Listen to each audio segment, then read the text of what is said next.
J'ai travaillé sur 2 projets qui sont déjà sortis au cinéma. Cybèle, c'est un projet franco-turc et Notre-Dame-du-Nil, c'est une adaptation d'un prix Renaudot, d'un roman éponyme, Notre-Dame-du-Nil, qui est sorti l'année dernière, juste avant le Covid, donc on a eu trop de chance, genre quelques semaines avant le Covid. Mais ces 2 projets sont des projets vraiment qui me tiennent à cœur parce que ce sont des projets qui parlent beaucoup de la femme et de la condition des femmes dans chacun des pays dans lesquels les intrigues se déroulent. Cybèle, ça parle d'une femme une femme qui est sourde et muette et qui essaye de trouver son indépendance par rapport à sa famille et son père. Et Notre-Dame-du-Nil parle des prémices du génocide du point de vue de jeunes filles d'une école d'élite dans les années 70 au Rwanda.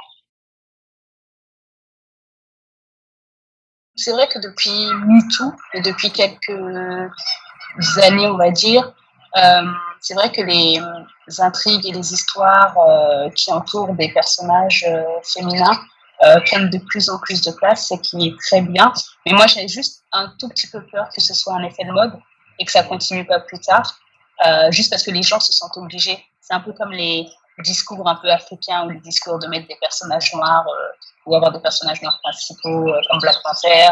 C'est ce qui est très bien, ou des personnages asiatiques aussi, hein, on l'a vu, hein, ce qui est très bien. Et je me demande est-ce que c'est un effet de mode, et j'espère pas, j'espère que ça va rester beaucoup plus longtemps. Mais en tout cas, oui, ces dernières années, il y a vraiment des intrigues et des histoires qui entourent beaucoup de personnages féminins et qui prennent beaucoup de place. On l'avait aussi avec des blockbusters comme Wonder Woman. Et ce qui est intéressant, c'est que c'est aussi des films qui marchent bien au box-office, qui marchent même mieux au box-office, donc qui montrent un intérêt surtout vers ces personnages-là. Et c'est vraiment des personnages et des histoires qui sont importantes dans la société au vu on va dire, de l'identification des jeunes femmes et des jeunes filles.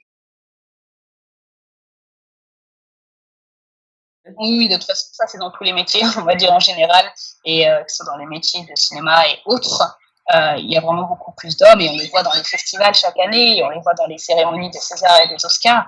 Lorsqu'il y a 2 femmes qui sont nommées aux Oscars de la meilleure réalisatrice ou pas, c'est un phénomène parce qu'il n'y en a pas beaucoup. C'est vrai que donc, ça reste des métiers, en tout cas les scénaristes et le cinéma, ça reste des métiers profondément encore masculins.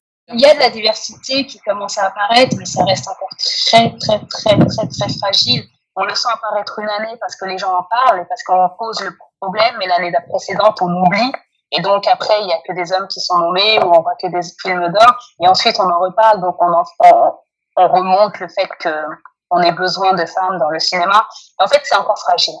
Il y a une diversité qui commence, mais elle est encore très, très fragile. Et en fait, elle devrait être stable. Et on devrait la normaliser, mais elle n'est pas encore normalisée, c'est encore ça le problème.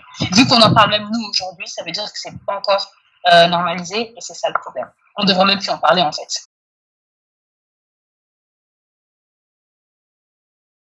Je suis assez partagée par rapport à ces aides. Je trouve d'un côté que c'est bien d'aider les gens qui sont mis à l'écart, comme les gens comme la diversité, les femmes. Je trouve que c'est assez bien. Ça veut dire qu'ils sont pas oubliés et qu'on pense à eux, d'un côté. Mais d'un autre côté, j'ai toujours été contre ce genre d'aide ou ce genre de concours. Et aussi, je sais que dans des écoles, il y a des concours spéciaux pour la diversité, même dans des grandes écoles de journalisme, de commerce et tout. Parce qu'en fait, mettre ces gens à part, c'est toujours les pointer du doigt, en fait. C'est leur dire, vous êtes différents, vous n'êtes pas comme les autres, vous n'êtes pas capable de faire comme les autres, vous n'êtes pas capable de réussir les concours comme les autres, vous n'êtes pas capable d'avoir les financements comme les autres, vous êtes à part, vous êtes inférieur. Donc, on va vous mettre des choses à part. Et c'est ça qui me pose problème en compte. Parce que ça les met même pas de côté, mais d'un côté, on les pointe du doigt et on leur montre qu'ils sont toujours différents, en fait. Et c'est ça mon problème. Pour l'instant, je ne l'ai pas encore vu, mais ça se peut que lorsque les gens vont écrire, en tout cas ces prochains mois ou ces prochaines années, c'est sûr qu'ils vont penser au Covid. Moi, par exemple, là, je travaille sur un projet américain que je viens de terminer d'écrire avec une réalisatrice américaine. Et c'est vrai qu'on s'est posé la question à plusieurs reprises de et comment on intègre le Covid ou pas. Donc c'est une question, oui, que durant l'écriture qui va revenir. C'était moins le fait de regrouper des gens parce que On a fait plusieurs scènes au restaurant et plusieurs scènes extérieures, mais c'était plus est-ce qu'on met des masques ou pas, comment réagissent les gens, est-ce que les restaurants sont ouverts, est-ce que c'est en terrasse, est-ce que c'est pré-Covid ou post-Covid, est-ce que les gens sont vaccinés. Donc c'est sûr que pour le moment, je pense qu'on va se poser beaucoup encore la question. En tout cas, dans cette histoire, on a complètement intégré le Covid.